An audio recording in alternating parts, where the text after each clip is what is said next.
Hello, hello, hello! Greetings, salutations, konnichiwa, and every other form of green across this vast, marvelous multiverse.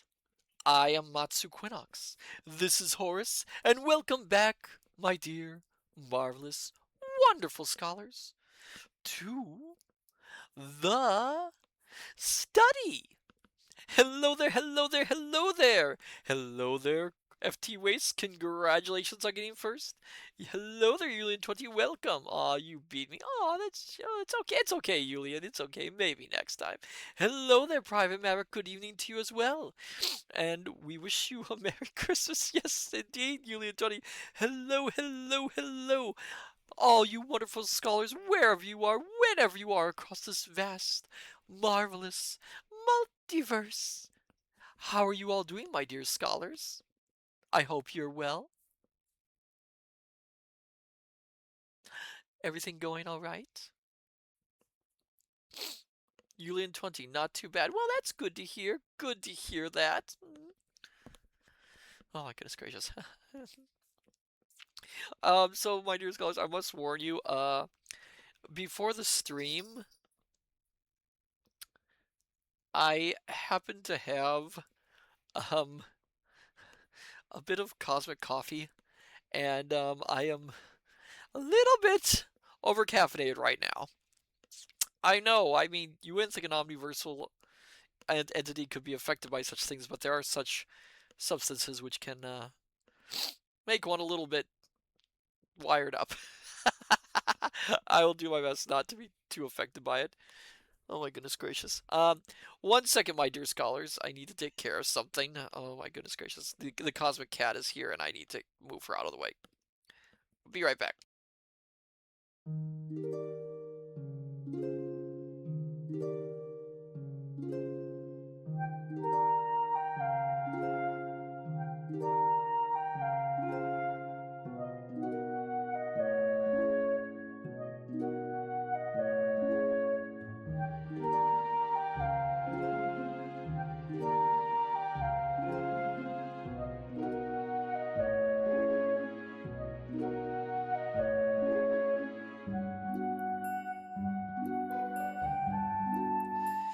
Ah, I'm back. Sorry about that. The cosmic cat earlier decided to cosmically distribute some food right on my omniversal foot, so I needed to get her out of the way at the moment, so she doesn't make any more of a cosmic mess around the ground here in this area. Um, so yes, yes, poor Horace. Oh my goodness, poor Horace was just utterly shocked to see that. Julian20, looking forward to the reading. Well, I'm glad. I'm glad. I'm looking forward to doing the reading as well. Oh my goodness gracious. But I'm glad to hear you're all doing well. I am trying to do well, as I mentioned. I'm a little bit wired up. um, which I'm never gonna do again. And my it's hard to focus. Horse, have we been doing well here in the study? Horace says we have. I am trusting him to keep me under control. Um, but yes, just a reminder, my dear scholars, if someone offers you cosmic coffee, please, please, please, please turn it down, or at least water it down greatly. Don't be like Matsu. Um, but yes. Anyway, um, yes, I hope the season is doing well for all of you. It's been up and down for me, a little stressful, but I'm trying to keep that stress under control. You know, you know how it is, I suppose. Oh yes, what we're doing tonight. Tonight, my dear scholars, we are continuing our reading of Charles Dickens' A Christmas Carol. Tonight we will be reading Stave. I believe it's what Stave is it? What chapter? Stave 4. The Last of the Spirits.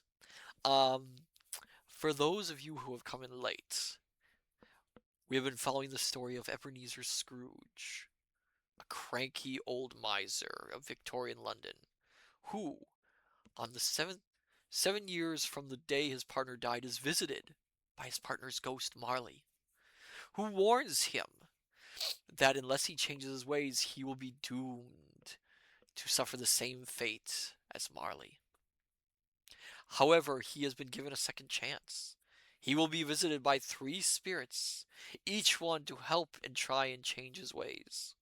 The first, which visited him, was a strange and unusual ghost of Christmas past, who showed Scrooge as he once was, as a youth, and also showed the dark path he took, which led to his present state. He was then visited by the ghost of Christmas present, the very jolly ghost of Christmas present. A jolly man who showed Scrooge the present day and all its wonders, as well as how Christmas affects each and all. He visited Bob Cratchit and witnessed Tiny Tim, the sickly young son of Cratchit, who, if things are not altered, may pass away. He also was given a glimpse into the existence of ignorance and want, the very things which may doom mankind. But now it is time for the final spirit. The spirit that Scrooge fears the most. The spirit that we all would fear the most, except for myself. I mean, technically. Again, time works differently for us omniversal beings, so I don't have to worry about this sort of thing. Mostly. You could think, obviously, in some ways, time might exist for us, but not in the same way. I mean, if you think about it really hard, but it's best not to think about such things. Um, where was I? Oh, yes, yes, yes.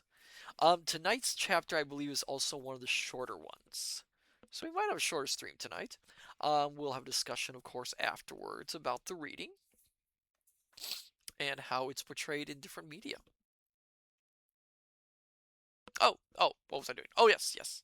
So, my dear scholars, shall we begin our reading of A Christmas Carol and see what the future lies in store for Ebenezer Scrooge? Union 20, the scary one. Yes, the scary one. Union 20 says yes, please. All right.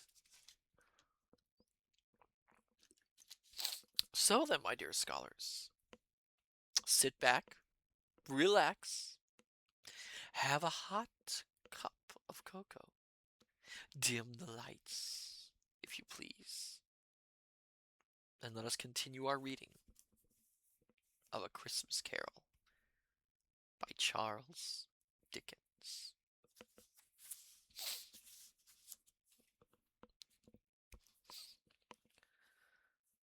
Oh, by the way, is the volume all right for all of you? Am I too loud? Do I need to turn it down a little bit? Or is it all right? Union 20 says much better. Okay, okay. I wanted to make sure because I have been told by some that my volume has been too low, and I wanted to make sure that you could all hear me all right. Oh, thank you for the hydrate, Yumiko. Welcome. Good to see you. You're just in time. We were just about to start. Excuse me. Stave 4. The last of the spirits.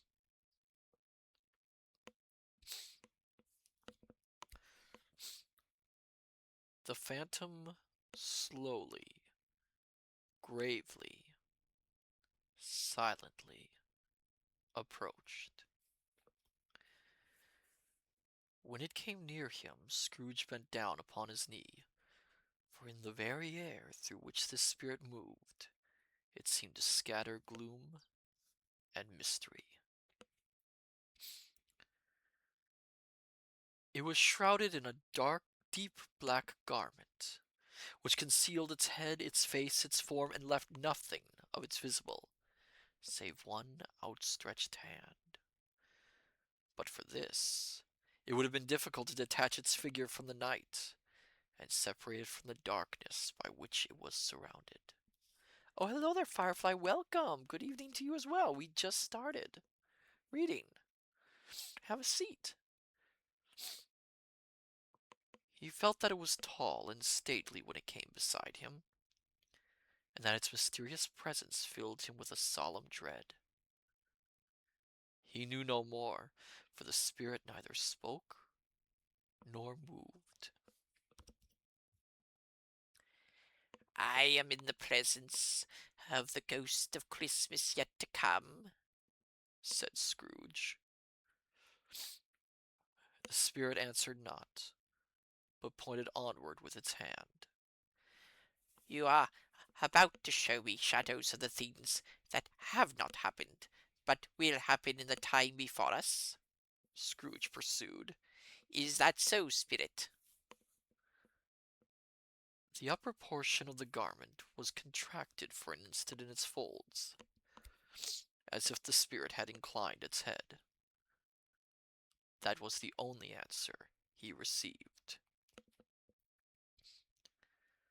Although well used to ghostly company by this time, Scrooge feared the silent shape so much that his legs trembled beneath him, and he found that he could hardly stand when he prepared to follow it. The spirit paused a moment, as observing his condition and giving him time to recover. But Scrooge was all the worse for this. It thrilled him with a vague, uncertain horror to know that behind the dusky shroud there were ghostly eyes intently fixed upon him, while he, though he stretched his own to the utmost, could see nothing but a spectral hand and one great heap of black. Ghost of the future, he exclaimed, I fear you more than any spectre I have seen. But as I know your purpose is to do me good, and as I hope to live to be another man from what I was, I am prepared to bear you company, and do it with a thankful heart. Will you not speak to me? It gave him no reply. The hand was pointed straight before them. Lead on, said Scrooge. Lead on. The night is waning fast, and it is precious time to me. I know. Lead on, spirit. The phantom moved away as it had come towards him. Scrooge followed in the shadow of its dress, which bore him up, he thought, and carried him along. They scarcely seemed to enter the city, for the city rather seemed to spring up about them, and compass them of its own act. But there they were, in the heart of it, on change amongst the merchants, who hurried up and down, and chinked the money in their pockets, and conversed in groups, and looked at their watches, and trifled thoughtfully with their great gold seals, and so forth, as Scrooge had seen them often.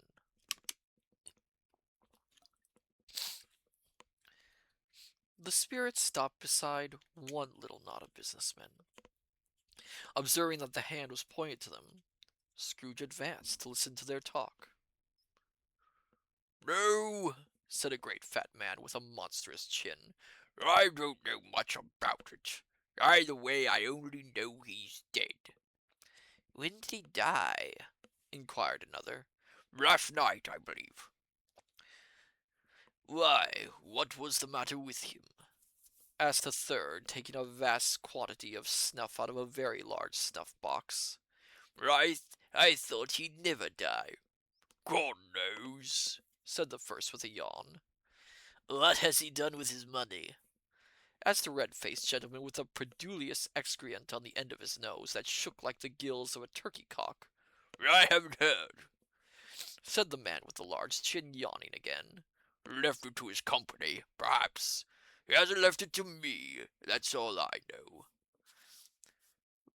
This pleasantry was received with a general laugh. It's likely to be a very cheap funeral, said the same speaker. For upon my life, I don't know of anybody to go to it.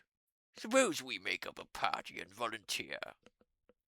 I don't mind going if a lunch is provided, observed the gentleman with the excreants on his nose.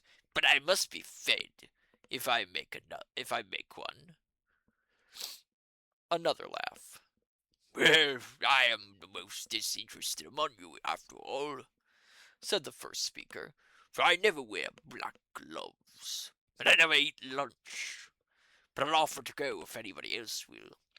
When I come to think of it, I'm not at all sure that I wasn't his most particular friend, for he used to stop and speak whenever we met. Bye-bye. Excuse me a second.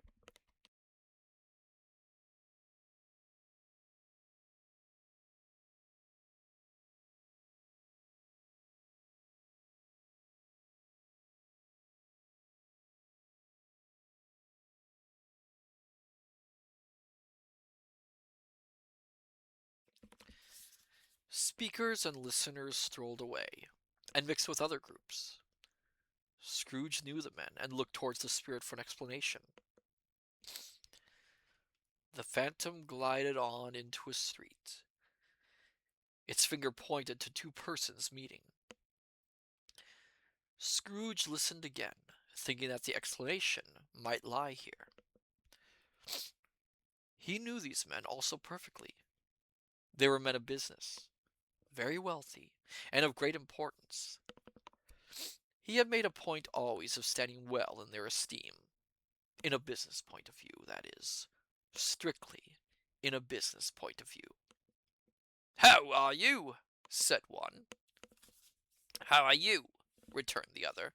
"Well," said the first, "Old Scratch has got his own at last, eh?"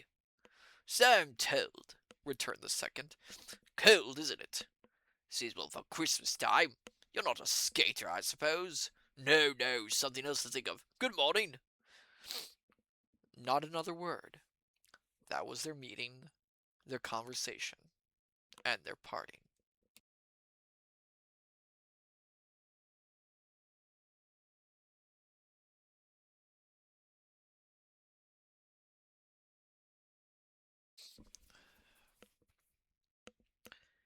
Scrooge was at first inclined to be surprised that the spirit should attach importance to conversations apparently so trivial. But feeling assured that they must have some hidden purpose, he set himself to consider what it was likely to be.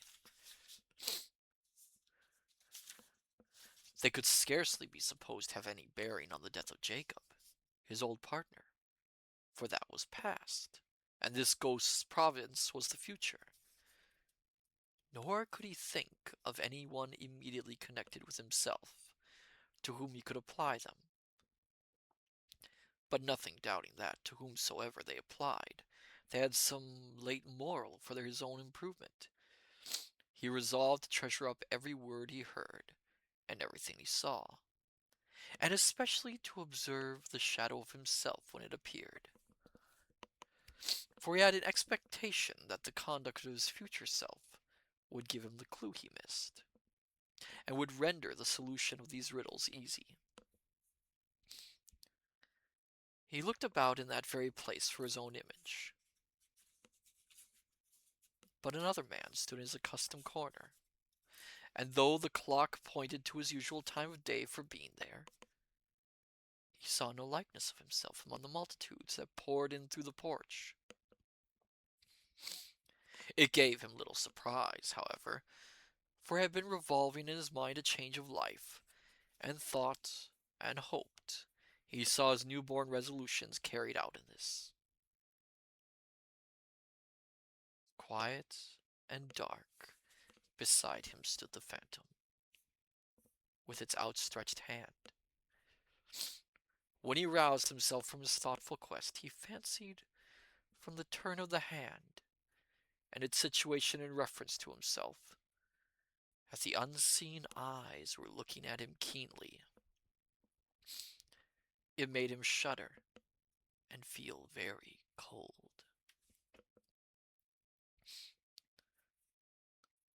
They left the busy scene and went into an obscure part of the town, where Scrooge had never penetrated before, although he recognized its situation and its bad repute. The ways were foul and narrow, the shops and houses wretched, the people half naked, drunken, slipshod, ugly. Alleys and archways, like so many cesspools, disgorged their offenses of smell and dirt and life upon the straggling streets, and the whole quarter reeked with crime, with filth, and misery. This part I need to drink a lot of water for.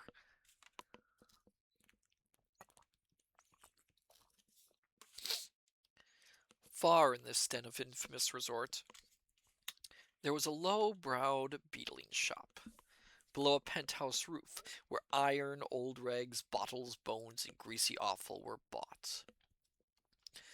Upon the floor within were piled up heaps of rusty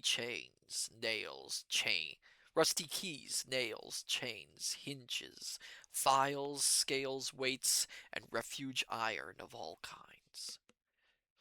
Secrets few would like to scrutinize were bred and hidden in mountains of unseemly rags, masses of corrupted fat, and sepulchres of bones. Sitting in among the wares he dealt in, by a charcoal stove made of old bricks, was a gray-haired rascal, nearly 70 years of age, who had screened himself from the cold air without by a frosty curtaining of miscellaneous tatters hung upon a line, and smoked his pipe in all the luxury of calm retirement. Scrooge and the Phantom came into the presence of this man, just as a woman with a heavy bundle slunk into the shop. But she had scarcely entered, when another woman, seemingly laden, came in too, and she was closely followed by a man in faded black, who was no less startled by the sight of them than they had been upon the recognition of each other. After a short period of blank astonishment, in which the old man with the pipe had joined them, they all three burst into a laugh. Okay. Need to drink a lot of water for these bits.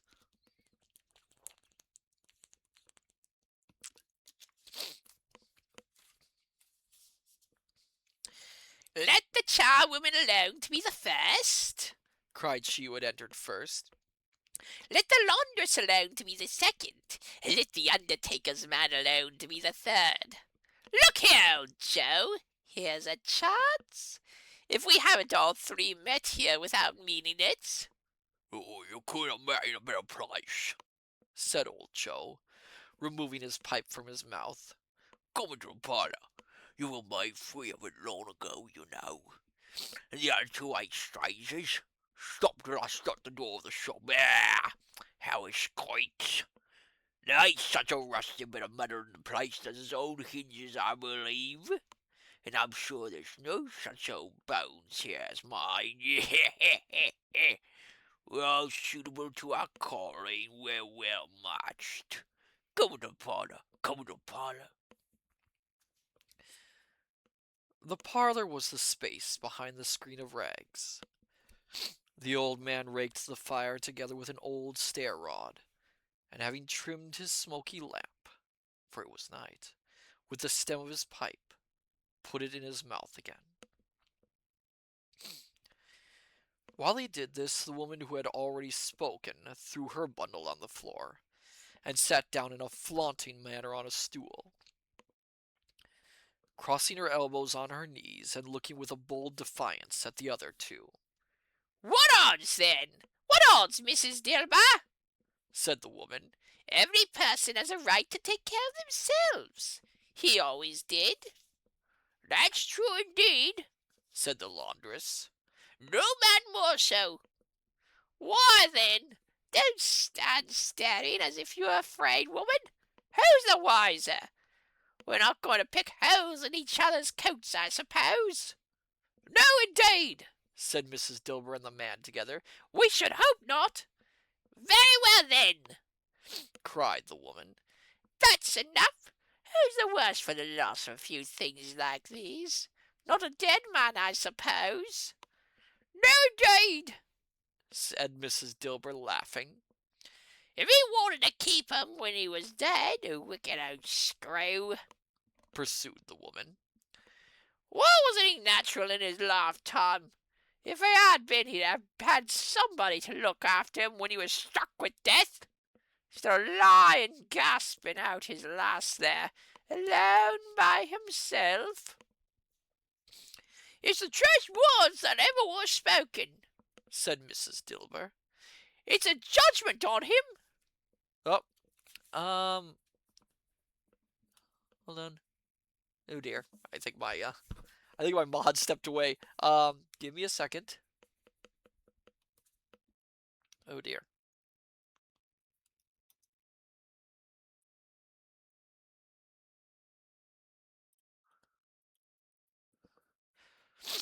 Hopefully I got that right. Okay. Okay. Where was I?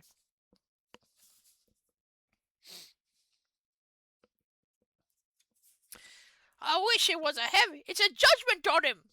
I wish it was a little heavier one, Replied the woman. and it should have been, you may depend upon it, if I could have laid my hands on anything else. Open that bundle, old Joe. Let me know the value of it. Speak out plain. I'm not afraid to be the first. Not afraid for them to see it. I know pretty well that we were as helping ourselves before I met here, I believe. It's no sin. Open the bundle, Joe. But the gallantry of her friends would not allow of this, and the man in faded black, mounting the breach first, produced his plunder. It was not extensive. A seal or two, a pencil case, a pair of sleeve buttons, and a brooch of no great value were all. They were severely examined and appraised by old Joe, who chalked the sums he was disposed to give for each upon the wall, and added them up into a total, when he found there was nothing more to come.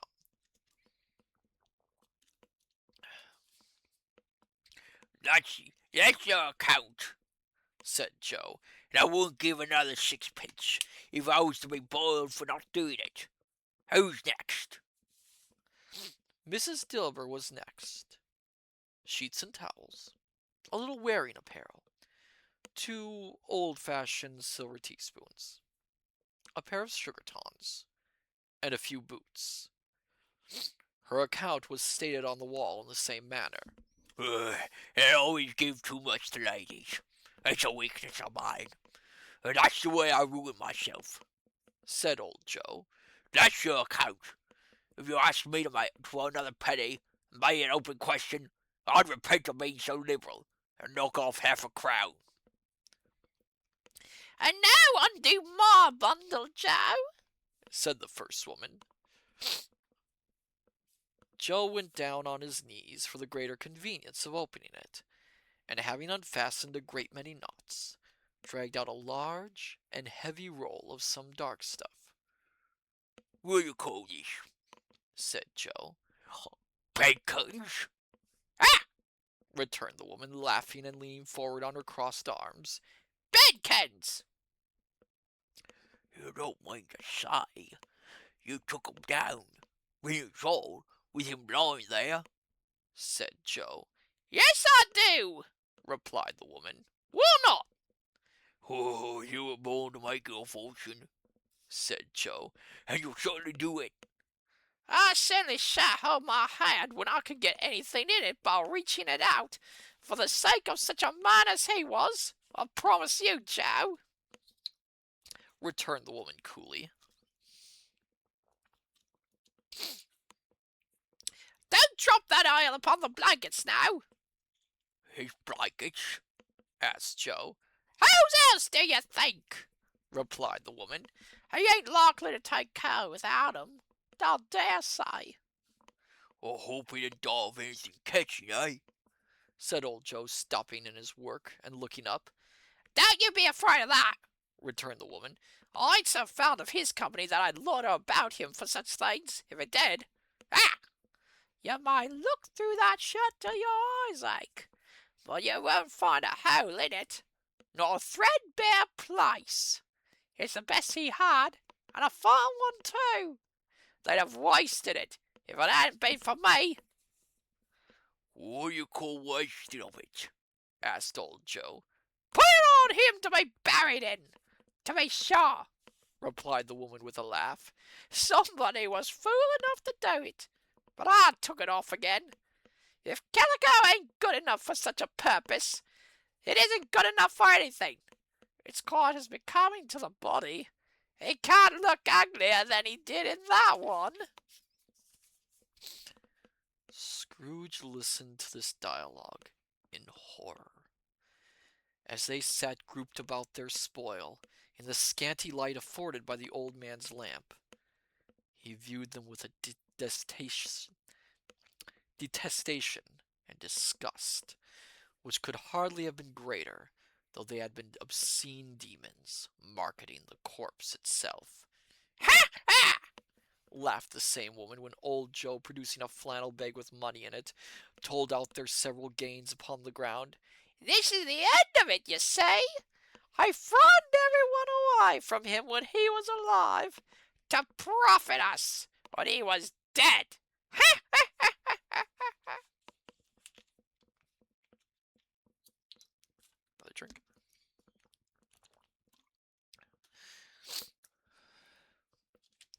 Spit it, Said Scrooge, shuddering from head to foot. I see, I see. The case of this unhappy man might be my own. My life tends this way now. Merciful heavens!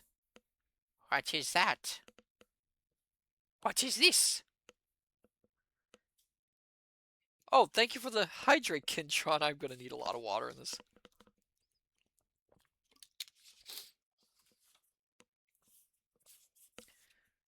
He recoiled in terror, for the scene had changed, and now he almost touched a bed. A bare, uncurtained bed, on which beneath a ragged sheet there lay a something covered up, which, though it was dumb, announced itself in awful language. Also, hello there, Kintron. Welcome. Glad to have you here. We're in the middle of reading Christmas Carol. Have a seat. The room was very dark. Too dark to be observed with any accuracy, though Scrooge glanced round it in obedience to a secret impulse, anxious to know what kind of room it was. A pale light, rising in the outer air, fell straight upon the bed, and on it, plundered and bereft, unwatched, unwept, uncared for, was the body of this man. Scrooge glanced towards the phantom. Its steady hand was pointed to the head. The cover was so carelessly adjusted that the slightest raising of it, the motion of a finger upon Scrooge's part, would have disclosed the face. He thought of it, felt how easy it would be to do, and longed to do it, but had no more power to withdraw the veil than to dismiss the spectre at his side.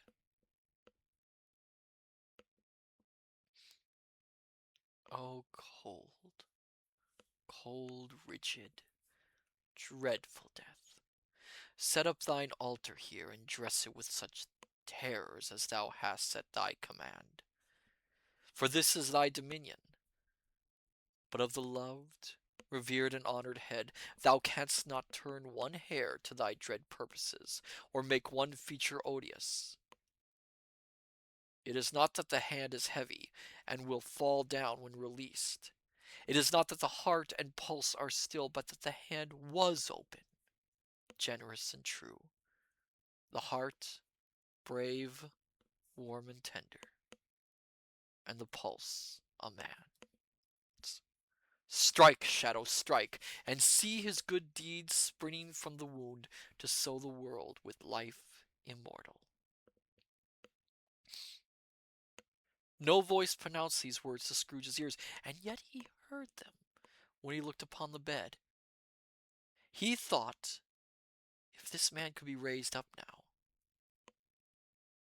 what would be his foremost thoughts? Avarice, hard dealing, griping cares? They have brought him to a rich end, truly.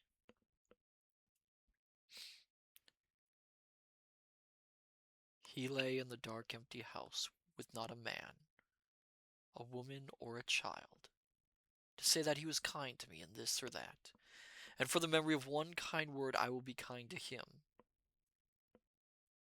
A cat was tearing at the door, and there was a sound of gnawing rats beneath the hearthstone.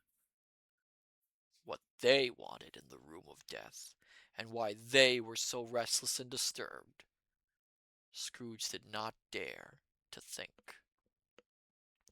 Spirit, he said, this is a frightful place. In leaving it, I shall not leave its lesson. Trust me. Let us go. Still the ghost pointed with an unmoved finger to the head. I understand you, Scrooge returned, and I would do it, if I could. But I have not the power, Spirit. I have not the power. Again it seemed to look upon him.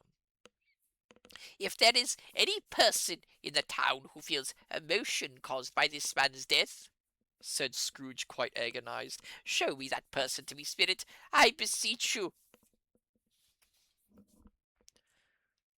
The phantom spread its dark robe before him for a moment, like a wing, and withdrawing it, revealed a room by daylight, where a mother and her child were.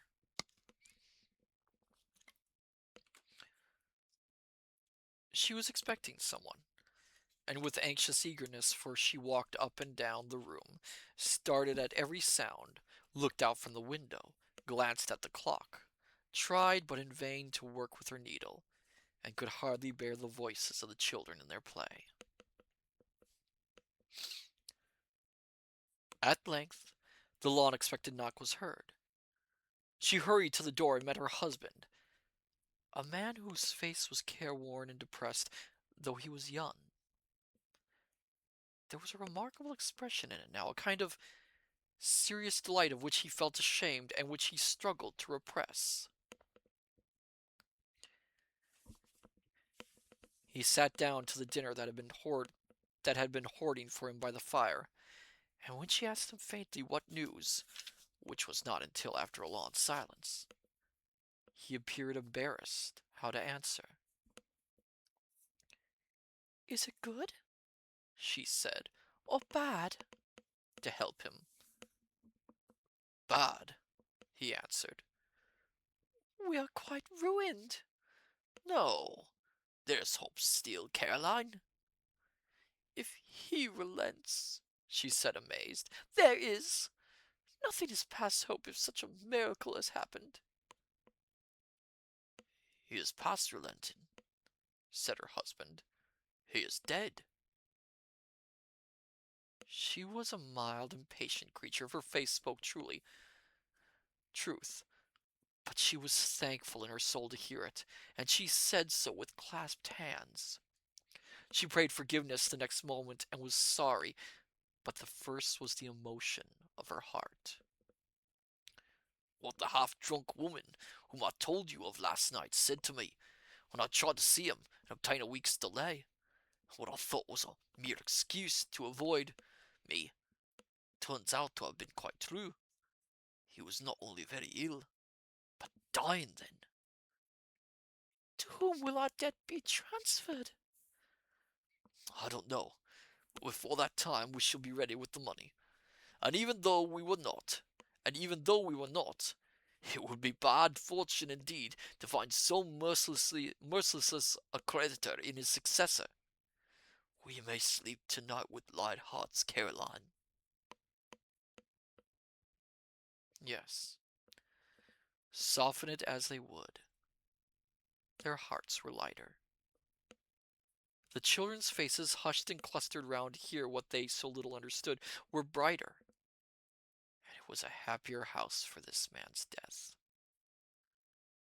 The only emotion that the ghost could show him, caused by the event, was one of pleasure.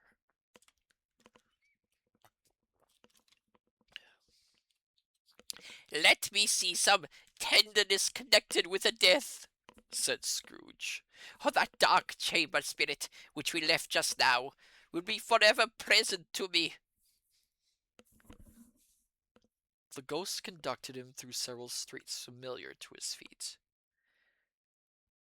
And as they went along, Scrooge looked here and there to find himself. But nowhere was he to be seen.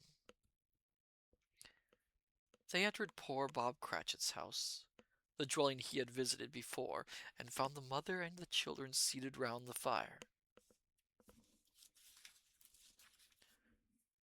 Quiet. Very quiet.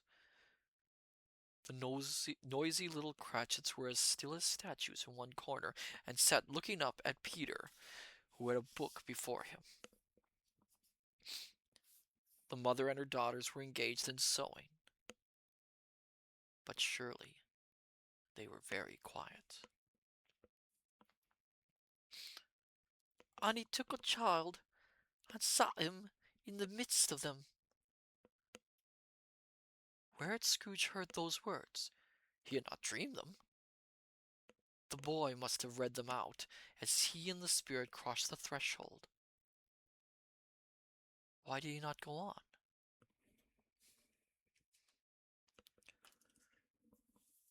The mother laid her work upon the table and put her hand up to her face. "The color hurts my eyes," she said. "The color? Ah, poor Tiny Tim." "They're better now again," said Cratchit's wife. "It makes them weak by candlelight. I wouldn't show weak eyes to your father when he comes home for the world. It must be near his time."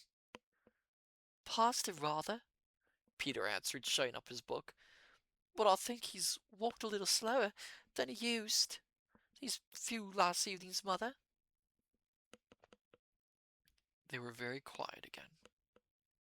At last she said, in a steady, cheerful voice that only faltered once, I have known him walk Tiny Tim upon his shoulder, very fast indeed." "And so have I," cried Peter. "Often." "And so have I," exclaimed another. So had all. "But he was very light to carry," she resumed, intent upon her work. "And his father loved him so, that it was no trouble. No trouble. And there's your father at the door." She hurried out to meet him, and little Bob in his comforter, he had need of it, poor fellow, came in. His tea was ready for him on the hob, and they all tried who should help him to it most. Then the two young Cratchits got upon his knees, and laid, each child a little cheek, against his face, as if they said, "Don't mind it, father. Don't be grieved." Bob was very cheerful with them, and spoke pleasantly to all the family. He looked at the work upon the table, and praised the industry and speed of Mrs. Cratchit and the girls. They would be done long before Sunday, he said. "Sunday? You went today, then, Robert?" said his wife. "Yes, my dear," returned Bob. "I wish you could have gone. It would have done you good to see how green a place it is. But you'll see it often. I promised him that I would walk there on a Sunday. My little child," cried Bob. "My little child." He broke down all at once. He couldn't help it. If he could have helped it, he and his child would have been farther apart, perhaps, than they were.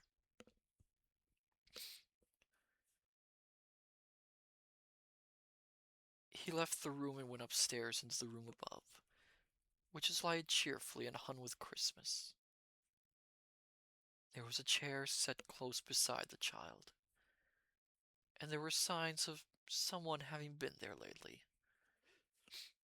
Poor Bob sat down in it, and when he had thought a little and composed himself, he kissed the little face.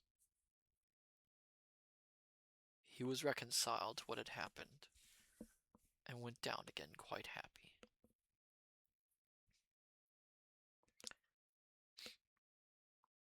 They drew about the fire and talked, the girls and mother working still. Bob told them of the extraordinary kindness of Mr. Scrooge's nephew, whom he had scarcely seen but once, and who, meeting him in the street that day and seeing that he looked a little, just a little down, you know, said Bob, inquired what had happened to distress him. On which, said Bob, for he is the pleasantest spoken gentleman you ever heard, I told him, I am heartily sorry for it, Mr. Cratchit, he said, and heartily sorry for your good wife. By the by, how we ever knew that, I don't know. Knew what, my dear? Why, that you were a good wife, replied Bob. Everyone knows that, said Peter. Very well observed, my boy, cried Bob. I hope they do. Heartily sorry, he said, for your good wife. If I can be of service to you in any way, he said, giving me his card. That's where I live. Pray come to me. No, it wasn't, cried Bob, for the sake of anything he might be able to do for us, so much as for his kind way, that this was quite delightful. It really seemed as if he had known our Tiny Tim, and felt with us. I'm sure he is a good soul, said Mrs. Cratchit. You would be sure of it, my dear, returned Bob, if you saw and spoke to him.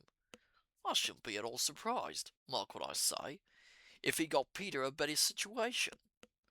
Only hear that, Peter, said Mrs. Cratchit. And then, cried one of the girls, Peter will be keeping company with someone and setting up for himself. Get along with you, retorted Peter, grinning. It's just as likely as not, said Bob.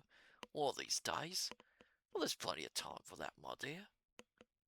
But however, and whenever we part from one another, I'm sure we shall none of us forget poor Tiny Tim, shall we?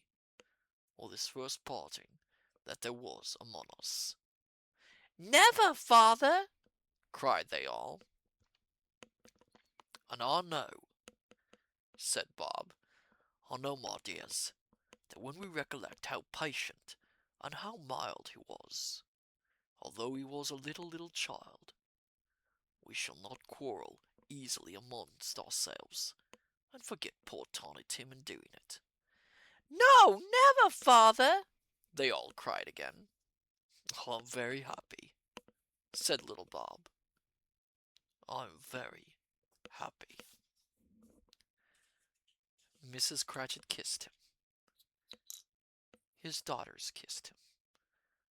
The two young Cratchits kissed him, and Peter himself shook hands.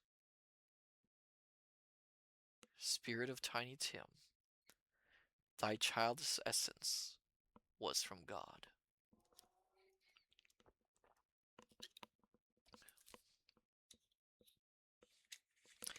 Spectre, said Scrooge, something informs me that our parting moment is at hand. I know it, but I know not how. Tell me, what man that was whom we saw lying dead?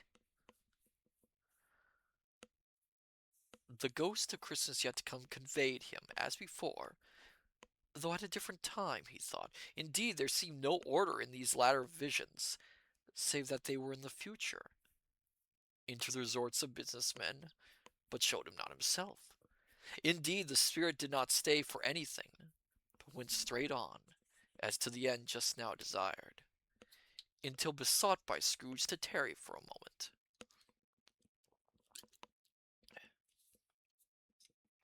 This cart, said Scrooge, through which we hurry now, is where my place of occupation is, and has been for a length of time. I see the house.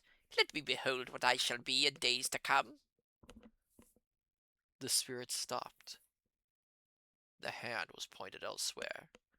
The house is yonder, Scrooge exclaimed.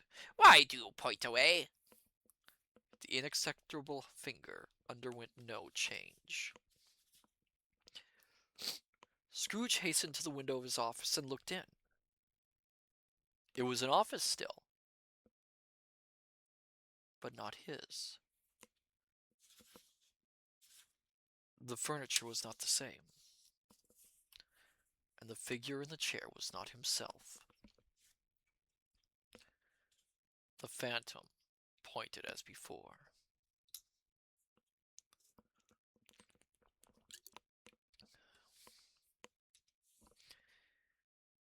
He joined it once again, and wondering why and whither he had gone, accompanied it until they reached an iron gate. He paused to look round before entering. A churchyard. Here then the wretched man, whose name he had now to learn, lay underneath the ground. It was a worthy place, walled in by houses, overrun by grass and weeds, the growth of vegetation's death, not life, choked up with too much burying, fat with replented appetite. A worthy place. The spirit stood among the graves and pointed down to one. He advanced towards it, trembling. The phantom was exactly as it had been, but he dreaded that he saw new meaning in its solemn shape.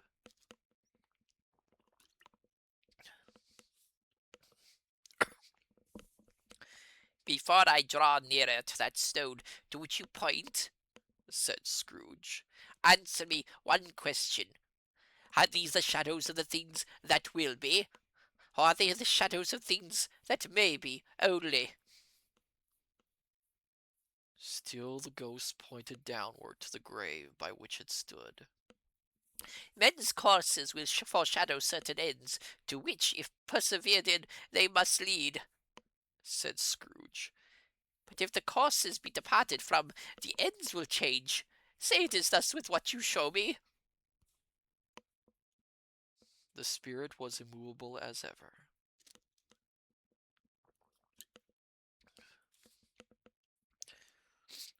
Scrooge crept towards it, trembling as he went, and following the finger, read upon the stone of the neglected grave his own name. Ebenezer Scrooge. Am I that man who lay upon the bed? He cried upon his knees. The finger pointed from the grave to him and back again. No, spirit! Oh, no! No! The finger still was there. Spirit! He cried, tight clutching at its robe. Hear me! I am not the man I was. I will not be the man I was have been, but for this intercourse. Why show me this, if I am past all hope? Oh, hello there. Hyena Utopia, welcome. Hello. For the first time, the hand appeared to shake. Good spirit, he pursued as down upon the ground he fell. Before it, your nature intercedes for me and pities me. Assure me that I yet may change these shadows you have shown me by an altered life. the kind hand trembled. I will honor Christmas in my heart and try to keep it all the year. I will live in the past, the present, and the future. The spirits of all three shall strive within me. I will not shut out the lessons that they teach. Oh, tell me that I sponge away the lighting on this stone. In his agony he caught the spectral hand. It sought to free itself, but he was strong in his entry and detained it. The spirit stronger yet repulsed him. Holding up his hands in a last prayer to have his fate reversed, he saw an alteration in the phantom's hood and dress. It shrank, collapsed,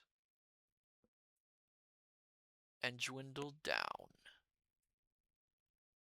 into a bedpost.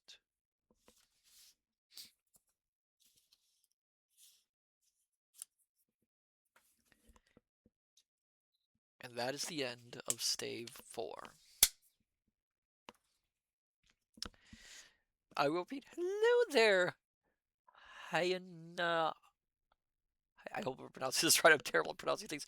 Hyena Utopia, welcome. Good to have you. Private Mac, why yours, Ebenezer? I know what that reference is. Julian 20, wow. Yes, wow indeed. This is probably one of the, next to the first Ghosts story, one of the most emotionally charged ones. And it's kind of funny if you actually read it, how blatantly the ghost is showing him his future, and yet Ebenezer really doesn't catch on until later. So late in it. The ghost might as well have pointed at him and the other locations, but Ebenezer just never gets it until that last few moments. It's an interesting one. It's I've said that with all of them, but it is interesting. It's the darkest chapter, very obviously, for very obvious reasons. And tends to be the darkest one in most adaptations. Although, weirdly enough, it's also one of the few that that next to the Ghost of Christmas Past has the most variations in it when it comes to the being adapted. And how the ghost itself is portrayed. The version in the 1935 version, the first sound one, depicts it as just a shadow. We don't see the ghost itself, we just see its shadow. And it's actually pretty well done. It's very moody. That version keeps in old Joe and the that bit. I can't remember if it keeps in the businessmen. I think it does, actually, briefly. I don't remember. But it also keeps in, of course, the Cratchit scene. The 1938 version depicts the Ghost of Christmas yet to come more as like a monk. With monk robes, and I'll get into that in a little bit later in one of the other ones. They cut out the old Joe segment in that one, although weirdly enough, it keeps the dead body on the bed, which I think the 1935 one cut out. It keeps the dead body in the bed. Oh, I forgot the 1935 one also cuts out the scene with the couple who are glad that Scrooge is dead.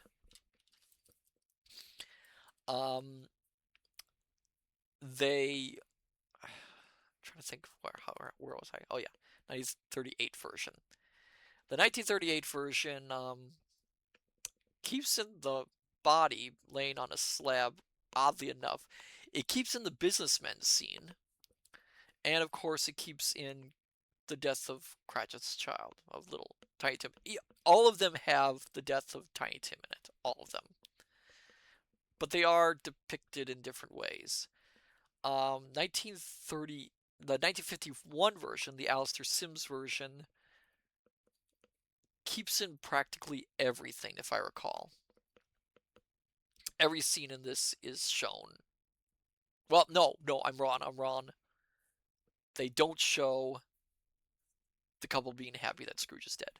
They cut that one out, but they show everything else. Wait, no, I'm wrong again. They cut out the body on the bed. I am not doing very well with remembering these things. They cut out the body on the bed in that one as well. The Ghost of the 1951 version, along with the Ghost in the later one, Kintron, yeah, the couple debtors do tend to get left out a lot. They do. They do. And I can kind of understand it because it's kind of a side thing, and it's kind of, in a way, it's one thing you could cut out. It's superfluous to be needed there. It's kind of mean-spirited. But it is in the book. I'll say this ahead of time. The ghost in 1951 and 1984 are both depicted probably the closest they are in the sorry, thought I heard something in the novel, which is the ghost is described as hooded, but it's more accurately described as a mass of cloth, a mass of shadow where only the hand is pointed. And you'll notice they don't say the hand is skeletal because that gets confused a lot in these adaptations, is the idea of it being the Grim Reaper. It isn't.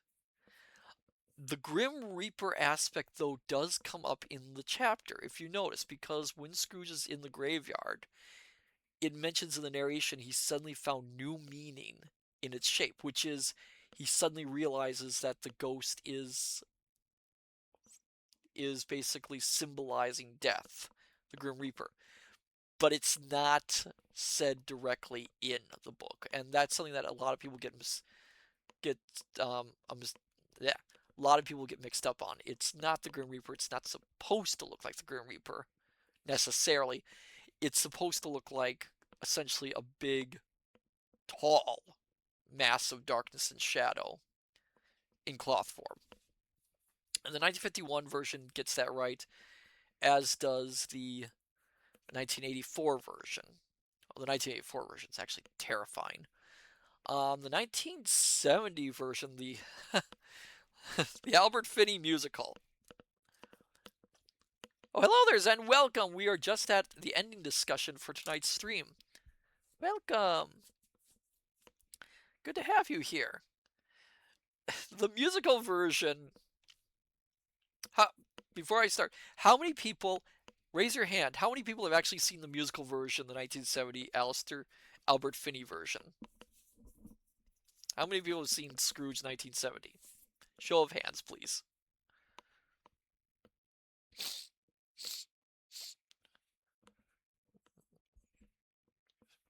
Oh, Julian20 has seen it. Anyone else? Sorry, I thought I heard something. Kintron, if I have, I don't remember it. Private Medic, don't know if I have. Okay. Zen, nope. So, in the 1970 version, it's a musical. Obviously, as I mentioned. They cut out a lot of future yet to come. They keep in the Cratchits, of course, and Tiny Tim dying.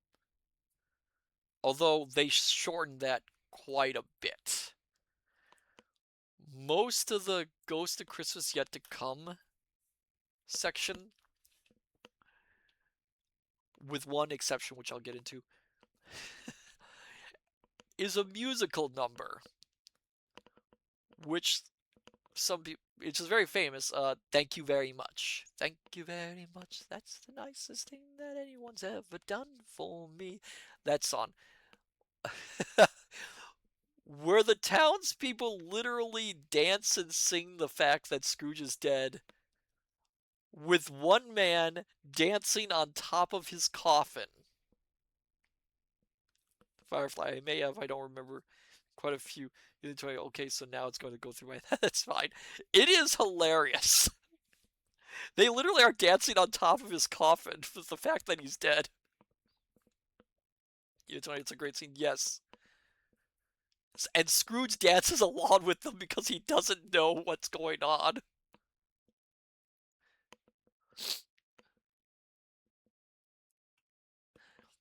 Because in that version, actually, the song does reference Scrooge, but he doesn't see that there's a coffin.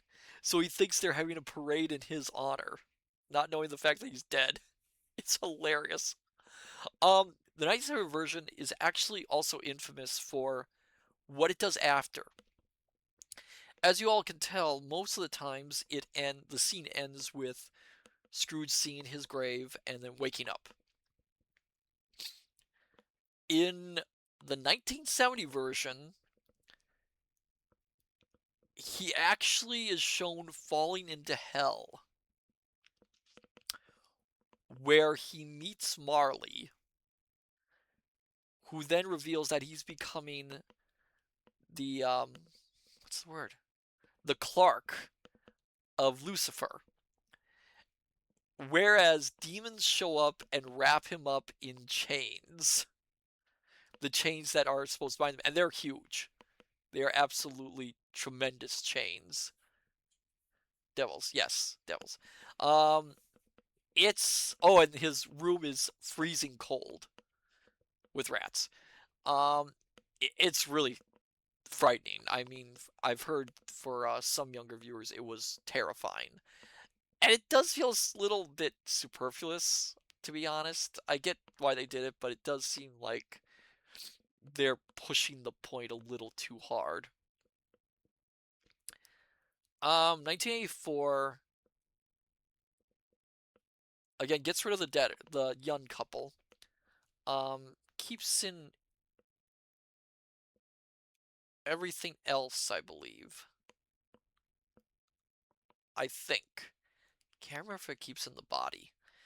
Um, what's kind of interesting though is that when they show the scene with old Joe, they actually in that one they narrow down the old Joe scene to just one woman, one of the old women. I think the laundress.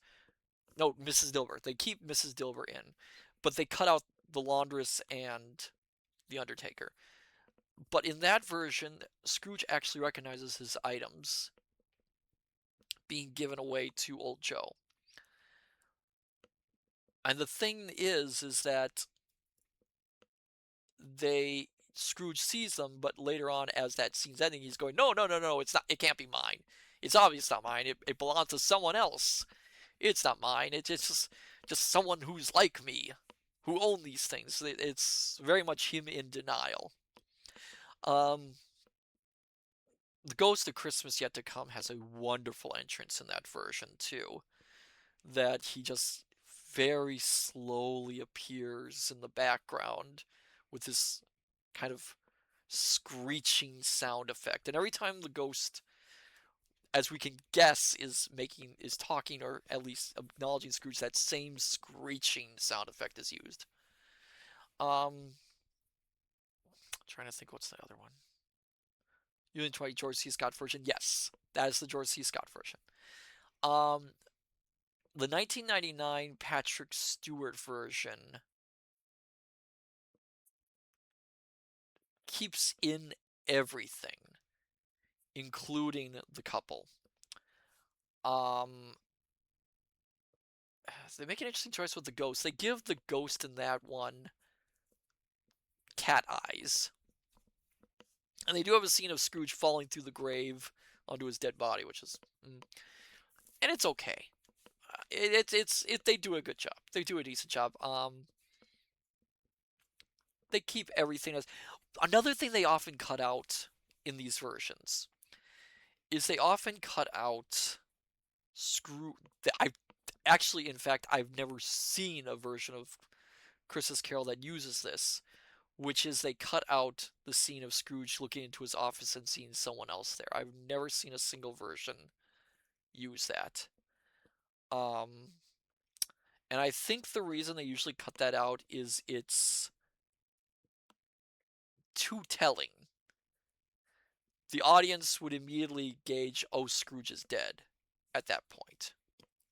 So they tend to cut that out because it's too much a spoiler to what any audience member with a brain cell can tell what's going on.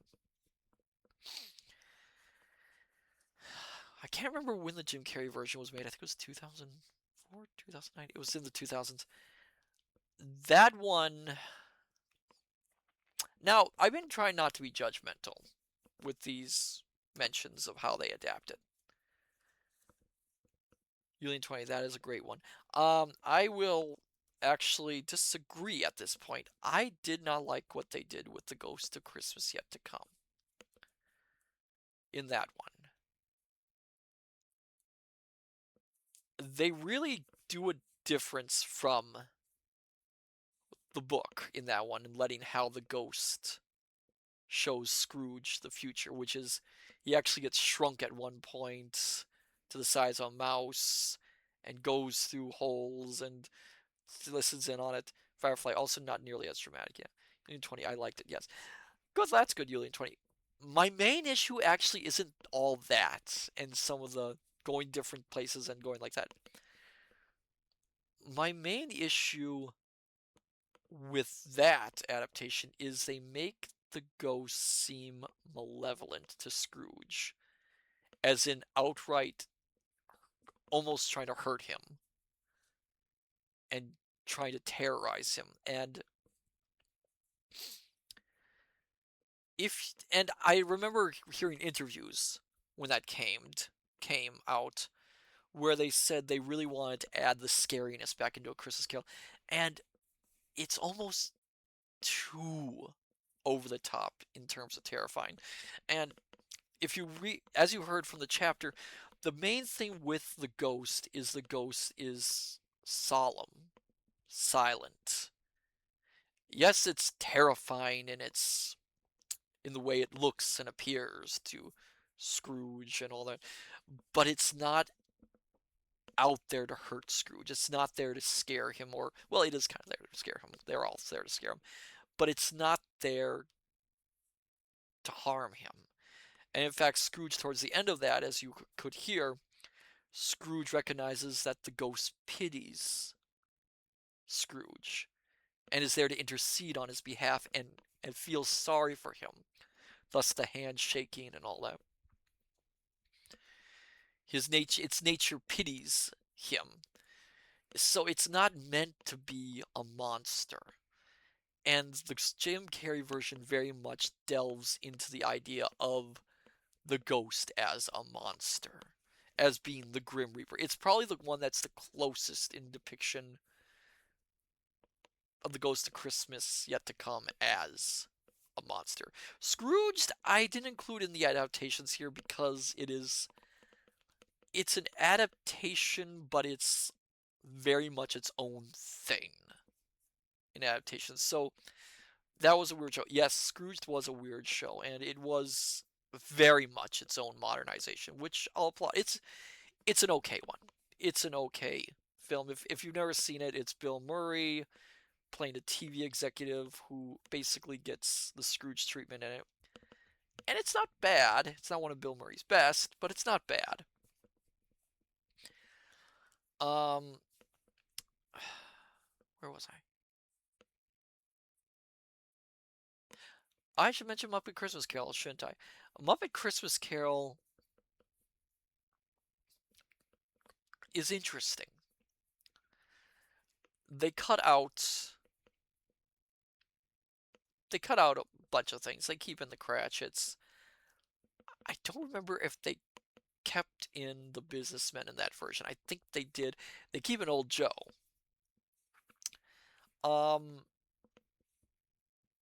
They the Ghost, the Christmas Yet to Come puppet is very good.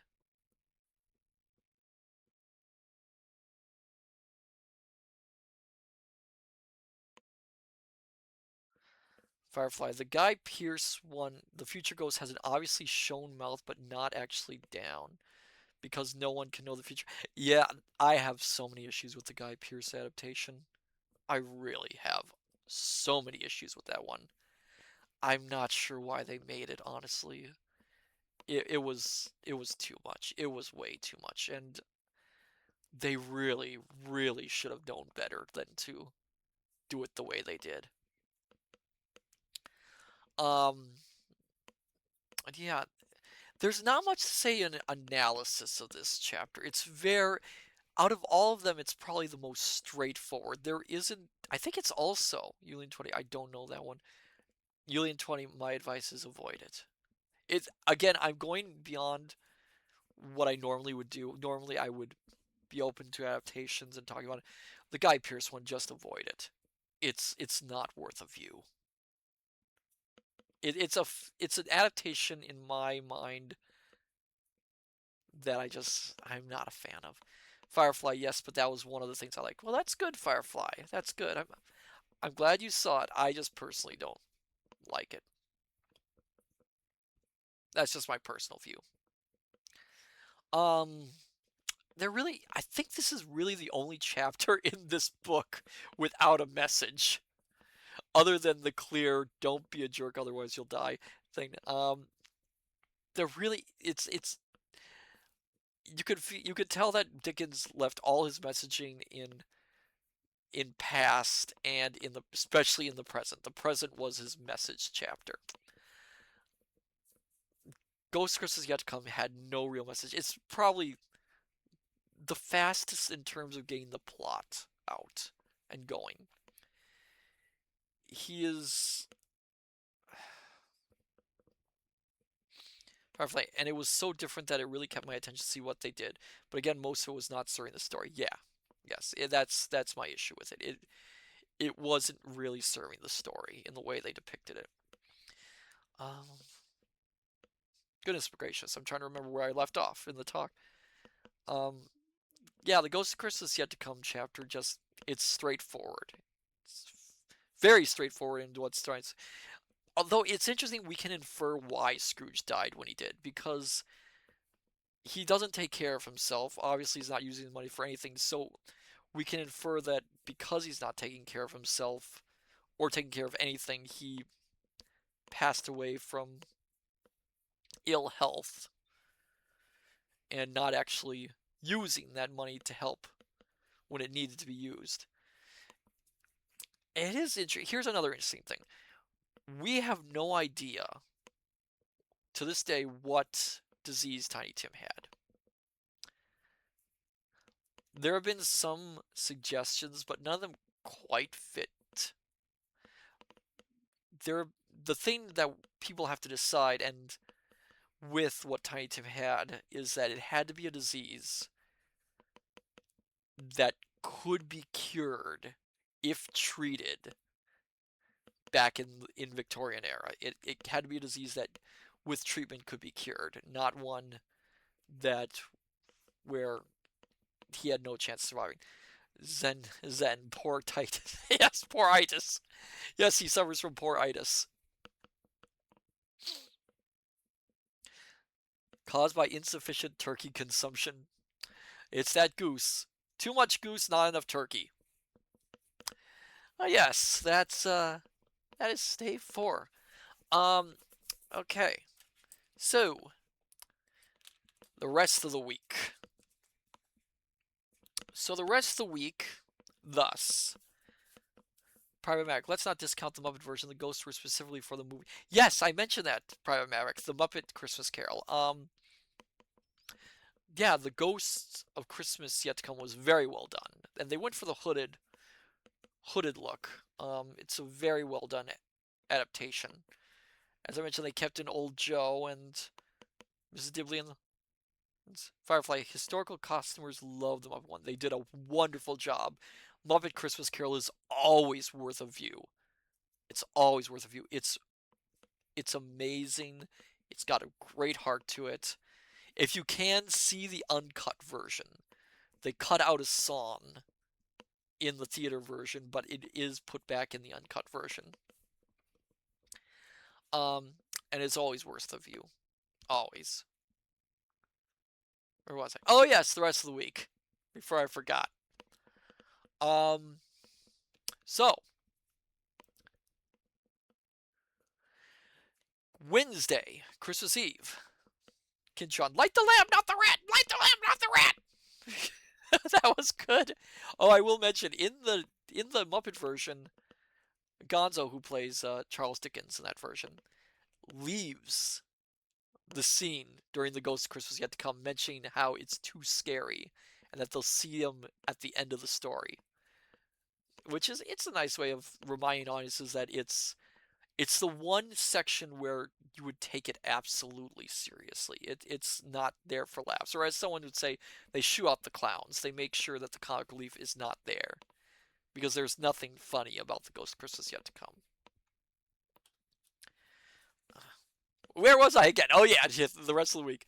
Wednesday. Wednesday, Christmas Eve. I have on my YouTube channel a specially prepared reading of a ghost story for Christmas, and that'll be at 7 p.m., 8 p.m., 7 p.m. Central Time, 8 p.m. Eastern Time. It'll be playing on my YouTube channel, which is just look under Matsu Quinox, you'll find it, and you'll be able to see that stream. Zen, I can make it funny. Oh, I'm sure you can, Zen. Zen, behold. Oh dear, what am I gonna say? What am I gonna see? What is it? How are you gonna make this funny, Zen?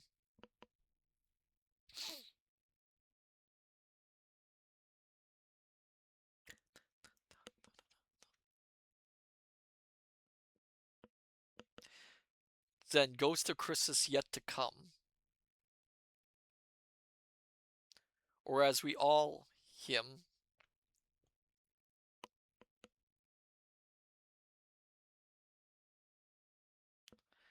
Oh dear, I got a bad feeling about this. I got a really bad feeling about this, my dear scholars.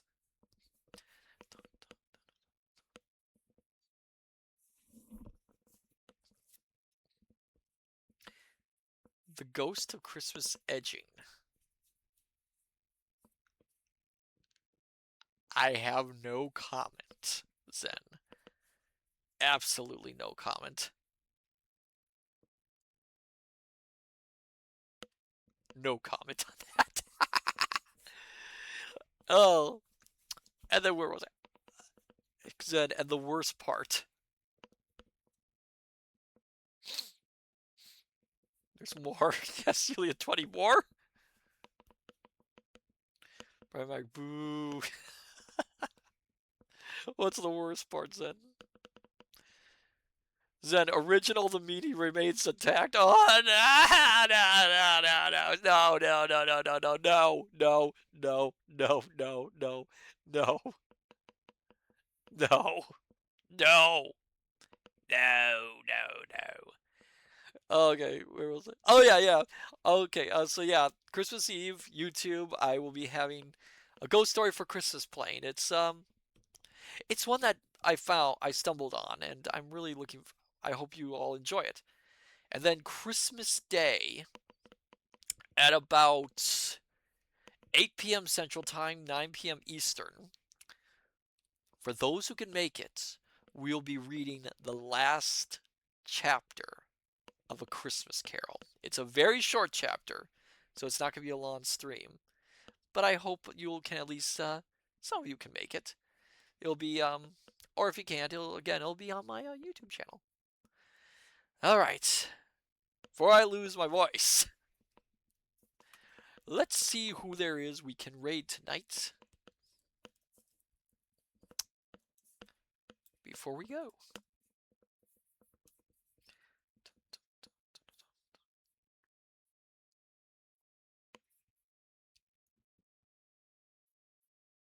Oh, that was weird.